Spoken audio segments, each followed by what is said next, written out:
ఈరోజు ఈ బైబిల్ స్టడీలో మనము నేర్చుకుంటున్న అంశము ఏంటి అన్నప్పుడు చాలా జాగ్రత్తగా మీరందరూ కూడా ప్రారంభం నుండి ముగింపు వరకు మనసు పెట్టి వినాలని కోరుకుంటూ, మనిషికి దిష్టి తగులుతుందా అన్నది ఈరోజు మనం అందరం కూడా ఆలోచన చేయబోతున్నాము. మళ్ళా చెబుతున్నాను, మనిషికి దిష్టి అనేది తగులుతుందా?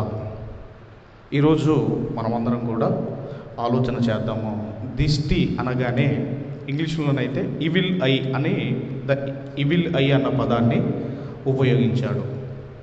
ఇది దిష్టి అనేది ఇంటికి తగులుతుందని కొంతమంది బొమ్మలు పెట్టుకుంటారు. మీకు తెలుసు. ఎందుకండి బొమ్మలు పెట్టుకున్నారని నేను అడిగితే వాళ్ళ అన్నమాట ఏంటంటే, దిష్టి తగులుతుందండి, అందుకే మేము ఈ బొమ్మ పెట్టుకున్నామండి అని కొంతమంది అన్నారు. తర్వాత ఒంటికి కూడా ఈ దిష్టి అనేది తగులుతుందని కొంతమంది నమ్ముతారమ్మా. అందుకని ఇక్కడ ఒక చుక్క పెడతారు కదమ్మా, అదొకటి పెడతారు. తర్వాత కొంతమంది కాళ్ళకి ఒక బ్లాక్ థ్రెడ్ కట్టుకుంటారు, నల్ల దారం కట్టుకుంటారు. ఎందుకండి కట్టుకున్నారు అంటే దిష్టి అండి అని మాట్లాడతారు.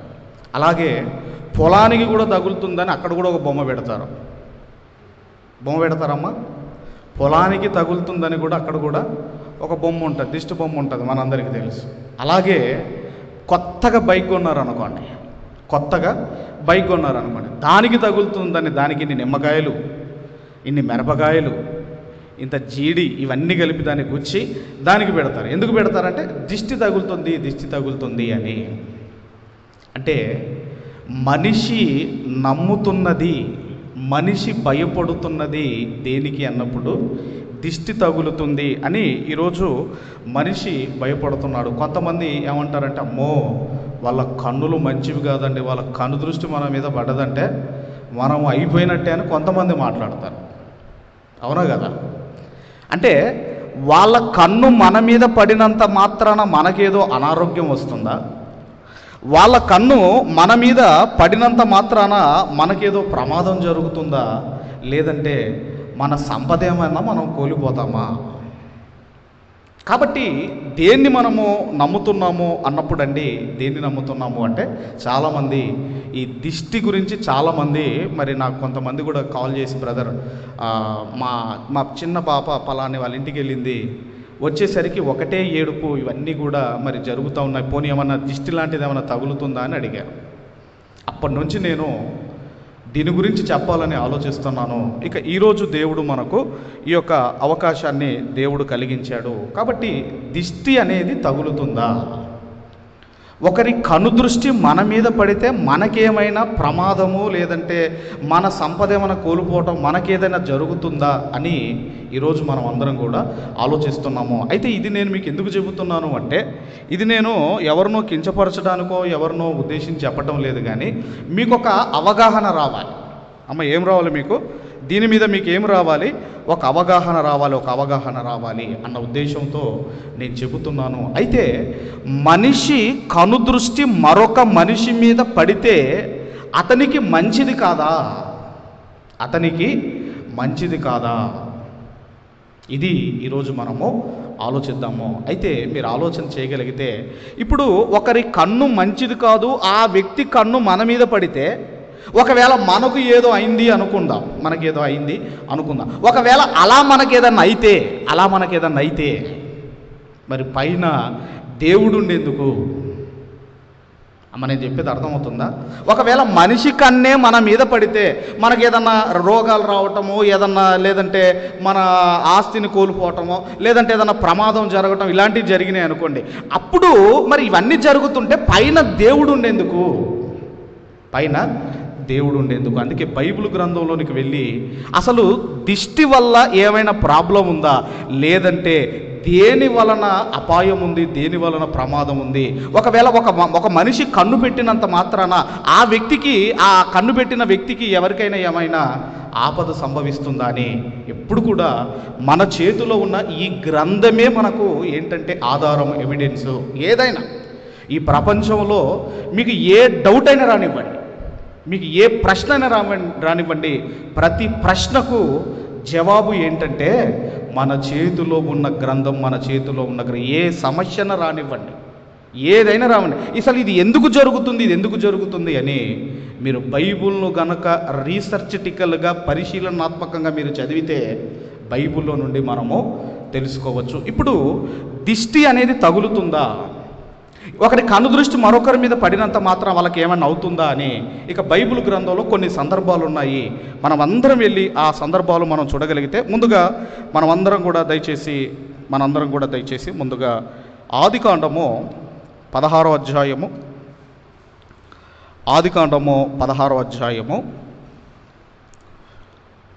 4వ వచనం నుంచి చదువుకుందాం. ఇక్కడ సందర్భం ఏంటంటే హాగరుకు మన శారమ్మకు హాగరు అనే ఒక ఐగుప్తిరాలు, హాగర్ అనే ఒక దాసి ఉంది కదమ్మా. ఇప్పుడు శారమ్మ పరిస్థితి ఏంటంటే శారమ్మకు పిల్లలు లేరు, బహుకాలము గడిచిన వృద్ధులై ఉన్నారు. ఇప్పుడు ఈమెకి ఏం ఆలోచన వచ్చిందంటే, ఇక నన్ను పిల్లలు కనకుండా యెహోవా చేసి ఉన్నాడు, దేవుడు చేసి ఉన్నాడు కాబట్టి ఇదిగో ఏమయ్యా అబ్రహామును పిలిచి ఈ హాగరుతో పోయి ఆమె వలన పిల్లల కంటే ఆమె పిల్లలు నా పిల్లలుగా నేను చూసుకుంటాను అని ఒక సలహా ఇచ్చిందండి. అదే మనము చదువుతున్నాము. ఇప్పుడు 4వ వచనాన్ని మనం చదువుకుందాం. అతడు హాగరుతో పోయినప్పుడు అది గర్భవతి ఆయెను. అది తాను గర్భవతి నైతినని తెలుసుకొనినప్పుడు దాని యజమానురాలు దాని దృష్టికి నీచమైనదాయెను. ఎవరి దృష్టికి ఎవరు నీచంగా కనపడుతున్నారు? ఎప్పుడైతే ఈ హాగరు గర్భవతి అయ్యిందో ఇప్పుడు ఒక్కసారి శారమ్మ వైపు చూసింది. ఎలా కనపడుతుందట? చిన్న చూపు, నీచంగా చూసిందట. ఎలా చూసిందంట? అక్కడ ఏమన్నామా, దాని దృష్టికి యజమానురాలు దాని దృష్టికి నీచమైనదాయెను అంటే ఎలా చూసింది అంటే ఒక నీచపు చూపు, ఎలా చూసిందంటే చిన్న చూపు అంటే మన భాషలో ఇప్పుడు హాగరు కన్ను శారమ్మ మీద పడింది. కళ్ళు మంచిది కాదండి అంటాం కదమ్మా. హాగరు కన్ను ఎవరి మీద పడింది? శారమ్మ మీద పడింది. ఇప్పుడు శారమ్మకి ఏదన్నా కావాలి కదా మరి, అవునా కదమ్మా? ఏమంటున్నారు? కన్ను మంచిది కాదండి అంటున్నాం కదా. ఇప్పుడు హాగరు కన్నులు, హాగరు నీచమైన చూపు, ఆ చిన్న చూపు శారమ్మ మీద పడితే శారమ్మకి ఏమైనా అయిందా, హాగరికి ఏమైనా అయిందా అని మీరు చూడగలిగితే 5వ వచనం 6వ వచనం మనం చదువుకుందాము. అప్పుడు శారాయి, నా ఉసురు నీకు తగులును, నేనే నా దాసిని నీ కౌగిటికి ఇచ్చిన తర్వాత తాను గర్భవతి నైతినని తెలుసుకొనినప్పుడు నేను దాని దృష్టికి నీచమైన దాని నైతిని, నాకును నీకును యెహోవా న్యాయము తీర్చునుగాక అని అబ్రహాముతో అనేను. అందుకు అబ్రహాము ఇదిగో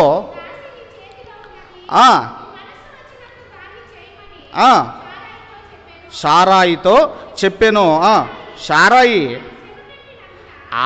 దాన్ని శ్రమ పెట్టినందున ఆమె యొద్ద నుండి అది పారిపోగా. ఇక్కడ నీచమైన దృష్టి ఎవరిది? హాగరిది. నీచముగా చూసింది హాగర్ అయితే ఇప్పుడు ప్రమాదం కానివ్వండి, ఏదన్నా అపాయం కానివ్వండి ఎవరికి రావాలి? శారమ్మకు రావాలి. కానీ ఎవరికి వచ్చిందండి? హాగరికే శ్రమ వచ్చింది. అందుకే దిష్టి తగలదు కానీ దృష్టి మాత్రం మంచిగా ఉండాలి, మన చూపు మాత్రము మంచిగా ఉండాలి.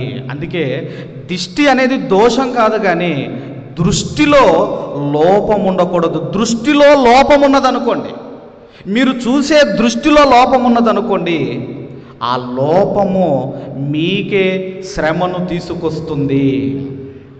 దిష్టి దోషం కాదండి, దృష్టి దోషం ఇక్కడ కనపడుతుంది. అందుకే మనం చూస్తున్నాము, ఆమెను నీచమైనదిగా చూసింది, ఆమె శ్రమ తెచ్చుకుంది కానీ శారమ్మకు మాత్రము ఏమీ కాలేదు. ఇది మొదటి సందర్భం అయితే, ఇక రెండవ సందర్భంలోనికి మనం వెళ్ళగలిగితే దయచేసి అదే ఆదికాండము 37వ అధ్యాయము, ఆదికాండము 37వ అధ్యాయము 3-4 వచనాలు మనము చదువుకుందాం. 3-4 వచనాలు మనం చదువుకుందాం. చదువు. మరియు యోసేపు ఇజ్రాయేలు వృద్ధాప్యమందు పుట్టిన కుమారుడు గనుక తన కుమారులందరికంటే ఎక్కువగా అతన్ని ప్రేమించి అతని కొరకు విచిత్రమైన నిలువుటంగి కుట్టించెను. ఇప్పుడు తల్లిదండ్రులకు ఇష్టమైన పిల్లలు ఉంటారు కదమ్మా, నలుగురు ఉంటే అందులో ఎవడో ఒకడు ఇష్టపడతారు. తల్లిదండ్రులు, తండ్రి ఒకరిని ఇష్టపడతాడు, తల్లి ఒకరిని ఇష్టపడతారు, అది అందరికీ తెలిసిందే, రైట్. ఇప్పుడు ఆయన వృద్ధాప్యంలో పుట్టాడు కనుక యోసేపును చాలా ప్రేమిస్తున్నాడు. ప్రేమించి ఒక మంచి విచిత్రమైన ఒక అంగిని కుట్టించాడు, రైట్. తర్వాత అతని సహోదరులు తమ తండ్రి అతనిని తమ అందరికంటే ఎక్కువగా ప్రేమించుట చూచినప్పుడు వారు అతని మీద పగబట్టి అతని క్షేమ సమాచారమైనను అడగకపోయిరి. ఇప్పుడు అన్నలు యోసేపుని ఎలా చూశారట? ఒరేయ్, మన తండ్రి ఎక్కువగా ఇతన్నే ప్రేమిస్తున్నాడు అన్న ఆ కోణంలో ఎవరిని చూశారమ్మా? యోసేపును చూశారు. అంటే ఇప్పుడు అన్నల దృష్టి ఎవరి మీద పడింది? యోసేపు మీద పడింది కదా. ఎలాంటి దృష్టితో చూశారో మీరు చూడగలిగితే 11వ వచనం మీరు చూడగలిగితే 11వ వచనము, అతని సహోదరులు అతని యందు అసూయపడిరి, అయితే అతని తండ్రి ఆ మాట జ్ఞాపకం ఉంచుకొనెను. ఏ దృష్టి అంటే ఇది అసూయతో చూచారు. ఎలా చూచారు అంటే మత్సరముతో చూశారు. ఎలా చూశారు అంటే దాన్నే ఇంకా ఏమన్నాడు అంటే బైబిల్లో విషపు చూపు. ఇప్పుడు అన్నలు యోసేపు గారిని అసూయతో చూశారు కదమ్మా. ఇప్పుడు అన్నలకి ఏమైనా అయిందా, లేదంటే యోసేపు గారికి ఏమన్నా అయిందా అమ్మా? ఆ చూపు ఎప్పుడైతే ఆ అసూయతో తమ్ముణ్ణి చూశారో యోసేపు గారికి ఏమన్నా అయిందా అంటే మీరు ఆలోచన చేయగలిగితే ఏం జరిగిందంటే కొంతకాలానికి అన్నలు ఏ డెవలప్మెంట్ లేక ఏమి లేక అలాగే ఉన్నారు. కానీ ఎవరైతే అసూయతో చూశారో వారే వచ్చి యోసేపు కాళ్ళ దగ్గర సాష్టాంగ పడతారు. తర్వాత యోసేపు గారు ఒక ఐగుప్తు దేశానికి ఒక రాజుగా వెరసిల్లుతాడు, మనందరికీ తెలుసు. అంటే కన్ను పెట్టిన అన్నలు అదే స్టేజ్లో ఉన్నారు, అక్కడే ఉన్నారు, వాళ్ళు సరిగ్గా లేరు. కానీ ఎవరు డెవలప్ అయ్యారు అంటే యోసేపు గారు డెవలప్ అయ్యారు. అందుకే ఎప్పుడు గుర్తుంచుకోండి, మన మీద ఎవరైనా కన్ను పెట్టారా అది వాళ్ళకే ఎఫెక్ట్ అవుతుంది. అమ్మా, ఎఫెక్ట్ అనేది ఎవరి మీద పడుతుంది? మనకేం కాదు, మనం బాగానే ఉంటాం. ఎవరైతే కన్ను పెడతారో వాళ్ళకే ఎఫెక్ట్ పడుతుంది. తర్వాత మనం చూడగలిగితే మరి తర్వాత ఇక యోసేపు గారు, ఆ తర్వాత అన్నలు యోసేపు గారి దగ్గరికి వస్తారు. ఇప్పుడు మరి యోసేపు గారు అన్నల్ని ఎలా చూశాడు? ఒరేయ్, నన్ను ఎంత ఇబ్బంది పెట్టారా, నన్ను నమ్ముకున్నారా మీరు, నేను ఎన్ని కష్టాలు పడ్డాను రా, 13 సంవత్సరాలు కష్టాలు పడ్డాను రా అని.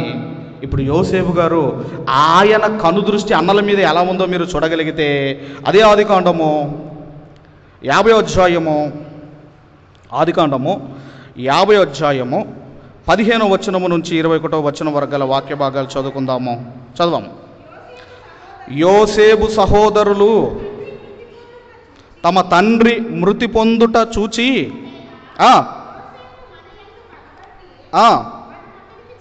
కీడు చొప్పున మనకు నిశ్చయముగా కీడు జరిగించుననుకొని యోసేపునకు ఈలాగున వర్తమానము పంపిరి.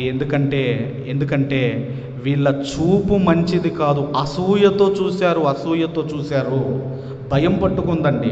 తండ్రి ఉన్నంత వరకు మనల్ని బాగానే చూసుకున్నాడు, ఇప్పుడు తండ్రి లేదు కదా, మనకేమైనా అపాయం తలపెడతాడా, మనకేమైనా కీడు తలపెడతాడని భయపడుతూ ఒక వర్తమానం పంపినప్పుడు అప్పుడు నీ తండ్రి తాను చావక మునుపు ఆజ్ఞాపించినది ఏమనగా, మీరు యోసేపుతో ఆ ఆ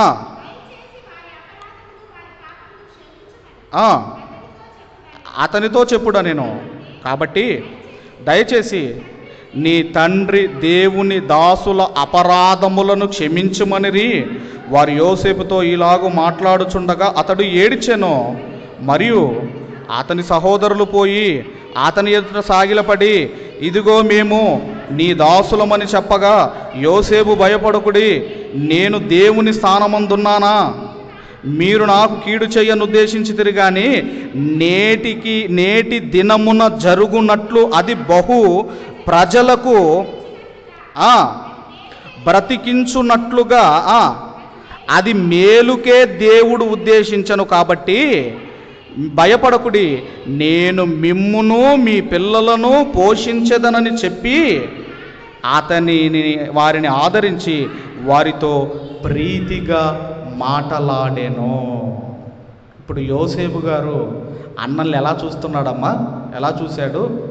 ఆయనలో దృష్టి దోషము లేదు. ఆయనలో ఏమంటున్నాడంటే, మీరు భయపడకండి అన్నలారా, మీరు భయపడకండి, మిమ్ములను మీ కుటుంబాలను మీ సంతానము నేను పోషిస్తాను. అందుకే ఒక మనిషి దృష్టి బాగుంటే అతను బాగుంటాడు.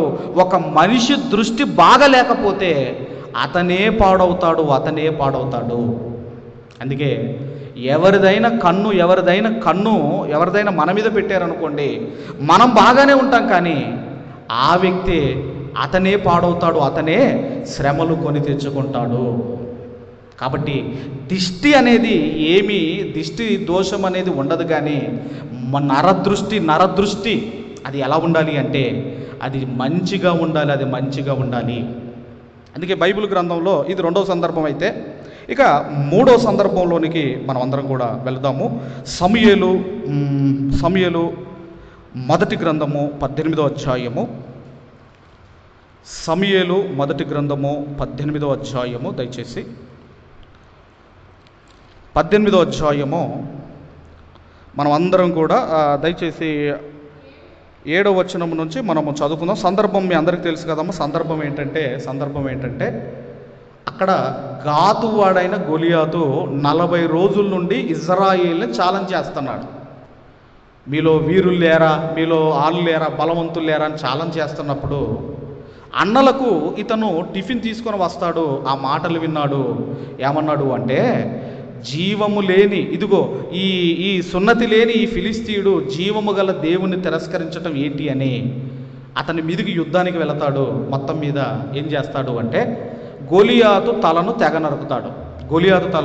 తెగ నరికిన తర్వాత అప్పుడు అక్కడున్న కొంతమంది స్త్రీలు ఒక పాట పాడారు, ఒక కీర్తన పాడారు. ఏమని పాడారు అంటే, దావీదుకు 10,000 కొలది, సౌలుకు 1,000 కొలది. దావీదుకు 10,000 కొలది, సౌలుకు 1,000 కొలది అని కీర్తన పాడారు. ఈ కీర్తనే, ఈ పాటే దావీదు గారికి అష్ట కష్టాలు తెచ్చిపెట్టింది. అప్పుడు ఏం జరిగిందంటే, ఎప్పుడైతే ఈ పాట పాడారో ఏం జరిగింది? 7వ వచనం. ఆ స్త్రీలు గాన ప్రతి గానములు చేయుచు వాయించుచు సౌలు 1,000 కొలదియు దావీదు 10,000 కొలదియు శత్రువులను హతము చేసిరని ఆ మాట సౌలునకు ఇంపుగా ఉండనందున అతడు బహు కోపము తెచ్చుకొని, వారు దావీదునకు 10,000 కొలదనియు నాకు 1,000 కొలదనియు స్తుతులు పాడిరే, రాజ్యము తప్ప మరి ఏమి అతడు తీసుకొనును. ఇక్కడ మీరు ఆలోచన చేయగలిగితే, అందుకేనండి ఈఎన్టి అంటే Divya, ear nose tongue. Ear nose tongue. ENT మనం వెళ్తాం కదా ఈఎన్టి అంటే. ఇప్పుడు టంగుతో వీళ్ళు ఏం చేశారు? ఒక కీర్తన పాడారు. టంగుతో ఒక కీర్తన పాడారు. తర్వాత అది ఏం జరిగింది ఇక్కడ? తర్వాత అది పాడిన కీర్తన సౌలు గారు విన్నారు. సౌలు గారు విన్నారు, సౌలు గారు విన్నారు. ఎప్పుడైతే సౌలు గారు విన్నారో ఇక ఏం ప్రారంభమైంది అతనిలో మీరు చూడగలిగితే ఏం ప్రారంభమైందో 9వ వచనంలో దావీదు మీద విషపు చూపు నిలిపెను. అంటే ఇక ఎప్పటి నుంచి అంటే ఎప్పుడైతే ఈ కీర్తన విన్నాడో, వాళ్ళు పాడుతుంటే ఎప్పుడైతే ఈ కీర్తన విన్నాడో ఇక అప్పటి నుంచి దావీదు గారి మీద ఏ చూపు ప్రారంభమైందమ్మా? విషపు చూపు. విషపు చూపు అంటే ఒక వ్యక్తి డెవలప్ అవుతుంటే అది తట్టుకోకపోవటం. అందుకే కొన్ని వెహికల్ మీద ఏం రాస్తారు అంటే నన్ను చూసి ఏడవకరా అని రాస్తారమ్మా. కొన్ని ఆటోల మీద నన్ను చూసి ఏడవకరా అని రాస్తారు. ఎందుకు? ఒక వ్యక్తి డెవలప్ అవుతూ ఉంటే చూసి తట్టుకోలేని ఆ గుణము. అందుకే ఇక్కడ నాటి నుండి ఎప్పుడైతే పాట పాడారో అప్పటి నుంచి దావీదు గారి మీద సౌలు గారికి విషపు చూపు ప్రారంభమయ్యింది. ఆ తర్వాత నుండి దావీదు గారిని వెంటాడాడు కదా, అలా వెంటాడాడు. ఇప్పుడు ఒక దేశాన్ని పరిపాలిస్తున్న ప్రధానమంత్రి ఉన్నాడు, మనమున్నాము ప్రధానమంత్రి. ఇప్పుడు ప్రధానమంత్రి తలుచుకుంటే మన పరిస్థితి ఏంటి అమ్మ? మన పరిస్థితి ఏంటమ్మా? అదే ఆ రోజు సౌలేమో ఒక రాజు, దావీదు గారేమో ఒక కామన్ మ్యాన్. అలాగా చాలాసార్లు ప్రాణాపాయాల నుంచి చాలాసార్లు దావీదు గారు తప్పించుకున్నారు. అయితే విషపు చూపు చూపిన సౌలు తన ఖడ్గం మీద తానే పడి చనిపోయాడు. కానీ దావీదు గారు మాత్రము ఆయన రాజయ్యాడు.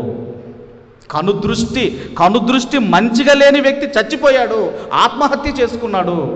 కానీ దావీదు గారు మాత్రము ఆయన దేశానికి రాజయ్యాడు. తర్వాత ఒకానొక సందర్భంలో ఈ సౌలు ఒక దగ్గర దావీదు గారికి దొరుకుతాడండి. సౌలు దొరికిన తర్వాత అమ్మయ్య మనకు దొరికాడు, మన ప్రాణం తీసేవాడు దొరికాడు, ఇతన్ని చంపేద్దాం అనుకోవాలి. కానీ అతను ఏమన్నాడో ఒక మాట మీరు చూడగలిగితే అదే సమూయేలు మొదటి గ్రంథం 24వ అధ్యాయము 11వ వచనము.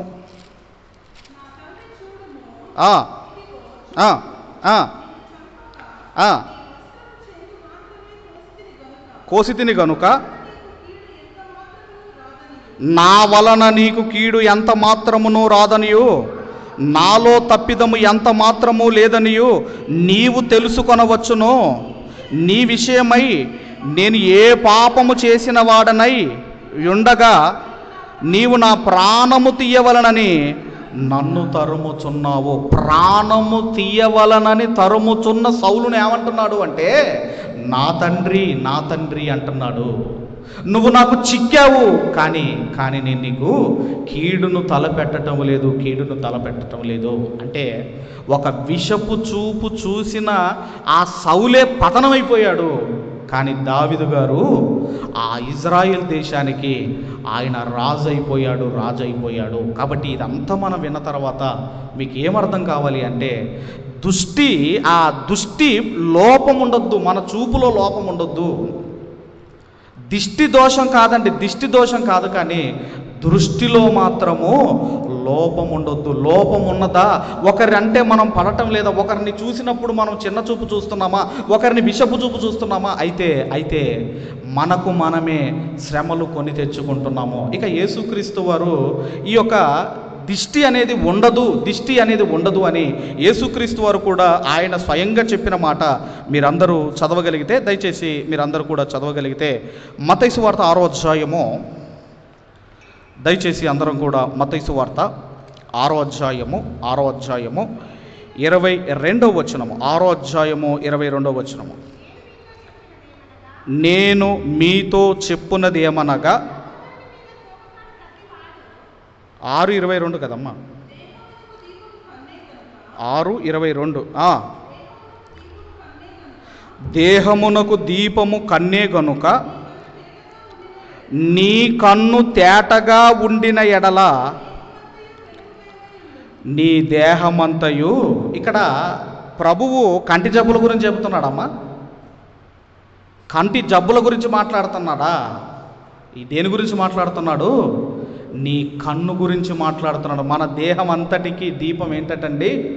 కన్ను. కన్ను కన్ను నీ కన్ను తేటగా ఉంటే నీ దేహం కూడా ఎలా ఉంటుందట? తేటగా ఉంటుంది, ఆరోగ్యంగా ఉంటుంది. తర్వాత నీ కన్ను చెడ్డదైతే నీ దేహమంతయు చీకటిమయమై ఉండును. నీలోనున్న వెలుగు చీకటి అయి యుండిన ఎడల ఆ చీకటి ఎంతో గొప్పది. కాబట్టి ఇక్కడ మీరు చూడగలిగితే నీ కన్ను ఎలా ఉండాలి, మీరు చూసే చూపు ఎలా ఉండాలి అంటే అది తేటగా ఉండాలి. ఇప్పుడు ఆగరు కన్ను ఎలా ఉందటమ్మా? నీచమైనదిగా చూశారు. ఆ యోసేపు అన్నలు ఎలా చూశారు? అసూయతో చూశారు. అలాగే సౌలు గారు ఎలా చూశాడు? ఒక విషపు చూపుతో చూశాడు. అంటే వీళ్ళ కన్ను ఎలా ఉంది? తేటగా లేదు. అందుకే అక్కడ నీ కన్ను చెడ్డదైతే నీ జీవితం అంతా కూడా చీకటిమయమైపోతుంది. అంటే మన చూపును బట్టే మనం బాగుంటాము, మన చూపును బట్టే మనము నాశనము తెచ్చుకుంటాము. అదే ప్రభు చెబుతున్నాడు.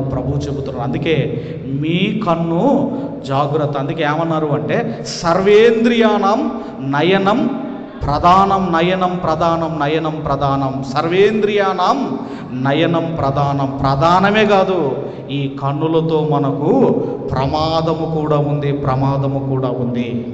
అందుకే ప్రారంభ మానవులైన ఆది దంపతులు పాపము చేయడానికి గల కారణం ఏంటంటే కన్ను. ఎప్పుడైతే ఆ సాతాను మాట్లాడిందో, ఆ అపవాది అవ్వతో మాట్లాడిన తర్వాత అప్పుడు చూసిందండి పండును. చూడగానే ఎలా కనిపించిందట? రమ్యమైనదిగా కనిపించింది. తెంపుకొని తిని పాపం చేసింది. అందుకే మీ చూపు జాగ్రత్త, మీ నయనము జాగ్రత్త. మీ చూపు బాగుంటే మీరు బాగుంటారు, మీ చూపు బాగలేకపోతే మనమే నాశనము కొని తెచ్చుకుంటాము. అదే ప్రభు చెబుతున్నాడు. అలాగే మొదటి యోహాను పత్రిక 22వ అధ్యాయము, మొదటి యోహాను పత్రిక 22వ అధ్యాయం 11వ వచనం. మొదటి యోహాను పత్రిక 2వ అధ్యాయము 11వ వచనం. తన సహోదరుని ద్వేషించువాడు చీకటిలో ఉండి చీకటిలో నడుచుచున్నాడు. చీకటి అతని కన్నులకు గ్రుడ్డితనము కలగజేసెను కనుక ఎక్కడికి ప్రోగుచున్నాడో అతనికి తెలియదు. కాబట్టి ఎప్పుడు కూడా దేవుని పిల్లలైన మీ కన్ను ఎలా ఉండాలి అంటే ఒకరిని చూసే విధానం ఎప్పుడు కూడా మంచిగా తేటగా ఉండాలి. మన కన్ను తేటగా ఉండాలి. మరి కొంతమంది దిష్టి తగులుతుందని మాకు జరిగిందని అని మరి కొంతమంది అంటారు కదండి. దానికి కూడా కారణం ఏంటంటే దాన్ని ఏమంటారటంటేనండి నోసిబో ఎఫెక్ట్ అంటారట దాన్ని. అంటే నాకు దిష్టి తగులుతుంది అని బలంగా నమ్మితే భయము, ఒత్తిడి, తలనొప్పి, ఆందోళన వంటి లక్షణాలు నిజంగానే కలగవచ్చు. నాకు తగులుతుంది అంటే మరి నిజంగానే తగిలింది. ఏమి లేదు అనుకుంటే ఏముండదు. అర్థమైందమ్మా? పోయిన వారు నేను సండే చెప్పాను కదా, మన భయమే మనల్ని పాడు చేస్తుంది. మన భయమే మనల్ని పాడు చేస్తుంది. మీ అందరికీ చెప్పాను భయం గురించి. ఏంటంటే భయం కూడా మనిషిని చంపుతుంది, అంటే భయం కూడా మనిషిని చంపుతుంది. ఒకరోజు పిల్లలందరూ కూడా ఏమో పోటీ పెట్టుకున్నారు అంటే, రే ఎవడైతే ఈ మధ్యరాత్రి వెళ్ళిపోయి ఫలాని సమాధి దగ్గర ఒక మొలగొట్టి రావాలి, అని ఒక పందెం పెట్టుకున్నారు. తర్వాత ఏం జరిగిందంటే ఒకడు వెళ్ళిన తర్వాత ఏం జరిగిందంటే వాడు మొలకొట్టి వచ్చేటప్పుడు వాడి లింగి ఉంటుంది కదమ్మా, ఎవరో గుంజినట్టుగా అనిపించింది. వాడు ఒక్కటేసారి హానిపోయి అక్కడనే చచ్చిపోయాడు. అర్థమైందని చెప్పింది. ఎవరో వాడు కట్టుకున్న లుంగిని గుంజినట్టు అనిపించింది. అక్కడనే వాడు అమానిపోయి చచ్చిపోయాడు అక్కడ. ఆ తర్వాత ఈ పందెం పెట్టుకుని వీళ్ళందరూ అరే వీడు ఇంకా రావట్లేదు, ఇంకా రాలేదని అందరు వీళ్ళు ఎక్కడికి వెళ్ళి చూస్తే అక్కడ ఏం జరిగిందంటే వాడి లుంగికి వాడే మొలగొట్టుకున్నాడు. చీకట్లో కనపడక వాడు లుంగికి వాడే కొట్టుకున్నాడు. వచ్చేటప్పుడు అది ఊడిపోయింది. ఇక ఏదో గుంజిందని భయముతో వాడు అక్కడే చచ్చిపోయాడు. అందుకే మీ భయముతోనే మీరు ఏదైనా తెచ్చుకుంటారు, అనారోగ్యాలు తెచ్చుకుంటారు, ఏదైనా తెచ్చుకుంటారు. భయం. అందుకే మనకు భయం ఉండకూడదు. కాబట్టి ఇక్కడ అదే చెబుతున్నాడు. అందుకే మనము నమ్మితే కనుక భయము, ఒత్తిడి, తలనొప్పి, ఆందోళన వంటి లక్షణాలు కలగవచ్చు. మరి పిల్లల్లో ఎందుకండి, మరి పిల్లలలో తగులుతుంది కదా అంటేనంటేనండి, పిల్లలకు రోగ నిరోధక శక్తి తక్కువ ఉంటుంది, ఇమ్యూనిటీ తక్కువ ఉంటుంది కదమ్మా. ఆ ఇమ్యూనిటీ తక్కువ ఉండటం వల్ల ఆకలి కావచ్చు, నిద్రలో మార్పులు కావచ్చు, వైరల్ ఇన్ఫెక్షన్ కావచ్చు, కడుపు సమస్యలు కావచ్చు, వాటి వల్ల ఏడుస్తుంటారు. వాటిని చాలామంది దాన్ని ఏమనుకుంటారంటే వాళ్ళకేదో దిష్టి తగిలిందని చాలామంది అనేవాళ్ళు లేకపోలేదు. మా చిన్నప్పుడు కూడా మా అమ్మమ్మలు ఏం చేసేవాళ్ళంటే ఇంత ఉప్పు తీసుకొని ఏదో తూతు అని చెప్పి ఇట్లా తిప్పి పడేసేటోళ్ళు. కాబట్టి ఇదంతా ఏంటంటే ఏదైనా మనం నమ్మితేనే అది మన మీదకి వస్తుంది. కాబట్టి ఇదంతా విన్న తర్వాత దిష్టి అనేది దోషం కాదు, కానీ మన దృష్టి అనేది తేటగా ఉండాలి. ఎవడైతే మన మీద కన్ను పెడతాడు ఆడే పోతాడు. మీరు మాత్రం హ్యాపీగా ఉంటారు, మీరు మాత్రము చాలా హ్యాపీగా ఉంటారు. ఇప్పుడు ఒక దావీదు గారు ఎలా ఉన్నాడు, ఒక సౌలు ఏమైపోయాడు. ఒక యోసేపు గారు ఎలా ఉన్నాడు, యోసేపు అన్నలు ఏమైపోయారు. ఒక శారమ్మ ఎలా ఉంది, ఒక హాగర్ ఏమైపోయింది. కాబట్టి మనుషుల కనుదృష్టి కాదు మన మీద ఏముండాలి అంటే ఎవరి దృష్టి ఉండాలో మీరు చూడగలిగితే దయచేసి ఆదికాండము 6వ అధ్యాయము 8వ వచనాన్ని మనం అందరము కూడా చదువుకుందాము. ఆదికాండము 6వ అధ్యాయము 8వ వచనం. అయితే నోవాహు యెహోవా దృష్టి యందు కృప పొందినవాడాయెను. నోవాహు గారి మీద ఎవరి దృష్టి ఉందండి అమ్మ? ఎవరి దృష్టి ఉంది?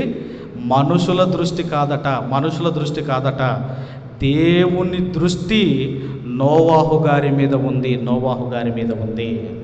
దేవుని దృష్టే నీ మీద ఉంటే అది జలప్రలయం వచ్చినా కాపాడతాడు, అగ్ని గంధకాలు కురిపించినా కాపాడతాడు, ఏ ప్రమాదం వచ్చినా నిన్ను కాపాడతాడు. ఎప్పుడంటే దేవుని కనుదృష్టి నీ మీద ఉండాలి.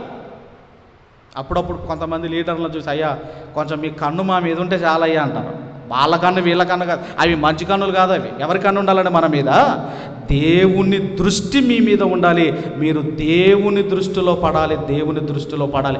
ఏ ప్రమాదం వచ్చినా, ఏ ఆపద వచ్చినా మీరు తప్పించుకుంటారు. అలాగే 2వ పేతురు పత్రిక, పేతురు గారు వ్రాసిన 2వ పత్రిక 3వ అధ్యాయము 14వ వచనాన్ని చదువుకుందాం. 3:14. వీటి కొరకు మీరు కనిపెట్టువారు కనుక శాంతము గలవారై ఆయన దృష్టికి నిష్కలంకులను గాను నిందారహితులుగాను కనబడునట్లుగా జాగ్రత్త పడండి. ఎవరి దృష్టికండి? నిష్కలంకులుగా ఉండాలి, నిందారహితులుగా ఉండాలి. ఒక ఆగరు ఎలా ఉంది, అలాగే ఒక యోసేపు గారి అన్నలు ఎలా దృష్టి ఉంది, అలాగే ఒక సౌలు గారి దృష్టి ఎలా ఉంది. అందుకే నీ దృష్టిలో ఏముండకూడదు, మీరు నిష్కలంకులుగా నిందారహితులుగా ఉండాలి. ఎవరి దృష్టికండి? దేవుని దృష్టికి. అలాగే మరొక మాట కూడా మీరు చూడగలిగితే యోబు గారు కూడా తన కన్నులతో ఒక నిబంధన చేసుకున్నాడు. 31వ అధ్యాయము, యోబు గ్రంథం 31వ అధ్యాయము 31:1. యోబు గారు 31:1 చదవమ్మా.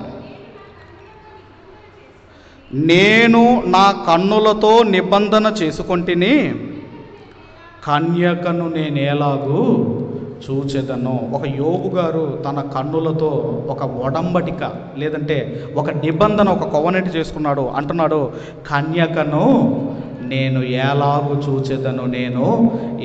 చూచెదను. అందుకే చూపు గురించి ప్రభు మాట్లాడుతూ ఏమన్నాడు, చాలామంది తప్పు చేస్తేనే అతను తప్పు చేసిన వాడు నిందితుడు లేదంటే నేరస్తుడు అని చెబుతాం మనం. కానీ ప్రభు ఏం చెప్పాడు అంటే, నువ్వు ఆలోచిస్తేనే నా దృష్టిలో నేరస్తుడివి అన్నాడు. ఏమన్నాడు అంటే, ఒక స్త్రీని మోహపు చూపుతో చూచు ప్రతివాడు అప్పుడే నేరము చేసిన వాడు. మోహపు చూపు. అందుకే యోబు గారు అంటున్నారు, ఒక కన్యకను నా కన్నులతో చూడకూడదని నేను నిబంధన చేసుకున్నాను.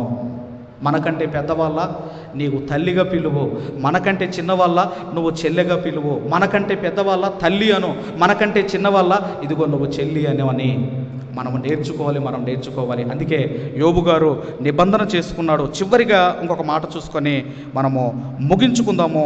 నిర్గమకాండం 15వ అధ్యాయము, దయచేసి నిర్గమకాండం 15వ అధ్యాయము 26వ వచనాన్ని మనమందరము కూడా చదువుకుందాం. 26వ వచనాన్ని 26 చదవమ్మా. మీ దేవుడైన యెహోవా వాక్కును శ్రద్ధగా విని ఆయన దృష్టికి న్యాయమైనది చేసి ఆయన ఆజ్ఞలకు విధేయులై ఆయన కట్టడలన్నింటినీ నడుచుకొనిన ఎడల నేను ఐగుప్తీయులకు కలగజేసిన రోగములలో ఏదియూ మీకు రానివ్వను. నిన్ను స్వస్థపరచు యెహోవాను నేనే అనెను. అంటే దేవుని దృష్టికి మీరు న్యాయమైనది చేస్తున్న వారైతే దేవుడు అంటున్నాడు, అసలు మీకు ఏ రోగం ఐగుప్తిలో ఉన్న ఏ రోగం మీకు నేను రానివ్వను అని దేవుడు అంటున్నాడు. కాబట్టి మీ దృష్టి బాగుంటే, మీ కనుదృష్టి బాగుంటే మీరు ఆరోగ్యవంతులుగా ఉంటారు, మీరు బాగుంటారు, మీరు ఆశీర్వదించబడతారు. ఒక యోసేపు గారి కనుదృష్టి ఎలా ఉంది?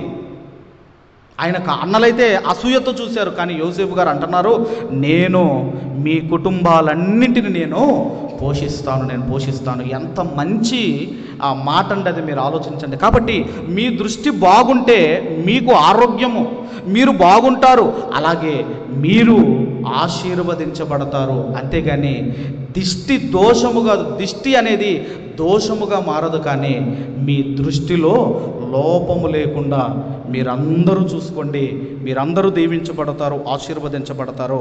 అలా మీరందరూ ఉండాలని కోరుకుంటూ ఈ మాటలు ముగిస్తున్నాను. దేవుడు మనందరిని దీవించి ఆశీర్వదించును గాక. ఆమేన్.